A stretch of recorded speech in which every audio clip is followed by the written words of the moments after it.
Greetings and salutations, YouTube. This is your friendly neighborhood armchair philosopher, Fragments of Memory. I've been really thinking about a lot of things, and one of them is life has no guarantees. We get the promise of a guarantee all the time. Our product comes with a money-back guarantee, many businesses will tell you. Whether it be a food service restaurant, whether it be a electronics store, whether it be a furniture store, whether it be some type of product. If you're not satisfied with this product, it comes with a money-back guarantee. That's what we're sold. So we expect life to operate like that. We have the expectation of people will go to college, graduate from college, get a degree, and then find a job. Yet, as we know, jobs are not guaranteed, even with the correct credentials. Something can always happen, i.e., or let me say, for example, the person that you'll apply for a job, but because somebody knew the HR manager, he got in the door where you didn't. Or someone's uncle might play golf with the CEO of a company, so you'll get your foot in the door, and you with the credentials won't. But yet we say you're guaranteed a job. People to guarantee that you'll live to see the next day, but the reality is we're not guaranteed to live to see the next day. We only get this moment. We only get today.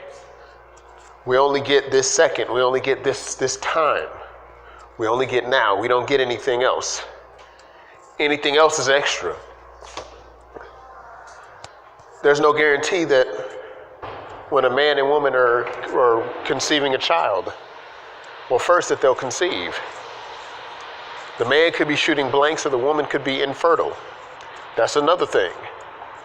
Another truth is, let's say he does make the connection, it's not guaranteed that the child will come out healthy.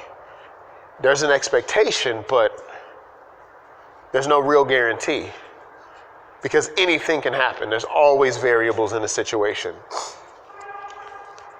We're not even guaranteed marriage. You're not guaranteed a spouse. I know that when you look to the religion of the world, whether it's the Bible, whether it's the Quran, they talk about the virtues of marriage and that one should strive for marriage, but you're not guaranteed a spouse. You know, one of the passages that a lot of Christians like to quote in promotion of marriage is he who finds a wife finds a good thing and obtains the favor of the Lord. Well, didn't say you was going to find a wife. It just said if you find a wife, you find a good thing and you obtain God's favor. Never says you're guaranteed a wife. And ladies, you're not guaranteed a husband. You're just, right. No, we're not guaranteed. The Quran what's the word I'm looking for? Guarantee you a spouse, for example. It encourages marriage. Islam even teaches that you should marry a woman not for her beauty or her wealth, but for her religious devotion, her faith, her iman. But you're not guaranteed a spouse. You should make the effort to get one, but you're not guaranteed that because anything can happen. Now, I'm not saying this to be, and before I leave that marriage subject alone, remember back in those days, during the composition of Bible and Quran, many marriages were arranged, where the idea of you falling in love and picking your own spouse, that's an idea, mostly a Western idea. That's not, in those Middle Eastern cultures, marriages were arranged, and even in some parts of the world, such as the Middle East and in African countries, marriages are still arranged. It's not a love marriage situation. A lot of those marriages are arranged. The family would get together with the other family, and there would be a sort of social structure set up for you to meet a spouse. In these Western civilizations, everything's all willy-nilly, just as it is in the 21st century. So Yeah, you're not guaranteed a spouse. You're not guaranteed to make it across the street. You're not guaranteed to wake up out of your sleep. Now, does this make me hopeless for the future or make me depressed? No, actually, there are no such things as guarantees. Maybe that's a little bit liberating.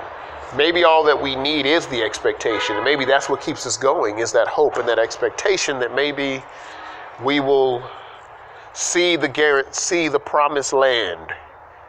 Even if we don't get there, we made the effort to get to the promised land. That's sort of an attitude I'm trying to have right now. Because you can do all the right things, say all the right things, dot your I's and cross your T's, and just when you're about to get that beautiful thing, you don't get it for whatever reason. There's an old adage that says there's many a slip betwixt the cup and the lip, meaning just you're about to take that drink and put your lips to the cup. The lip might slip and it spill on you. And that's like any other situation. So that's what makes life interesting. That's what makes life fun. That's what keeps it interesting. That's what keeps us humble too. Not that I want to brag about humility, but that is a great way to keep you humble, because you realize there are no guarantees. You're not even guaranteed. Yeah, you're not guaranteed anything, because everything you have can be taken away in a moment. So I think the no guarantee thing also helps us to be more grateful for what we do have. That's just something I thought I want to touch on, you know? Tell me what you think, YouTube. How do you feel about that? How do you feel about the fact that there really are no guarantees in life? Because to me, at the end of the day, the best we can do is increase our odds and increase our chances. That's it. That's all we get is a chance. That's all we get. And I think that's all we really need is just a chance. If we have hope, we're going to try. If we have no hope, we're just going to succumb to despair and then let ourselves get washed in oblivion.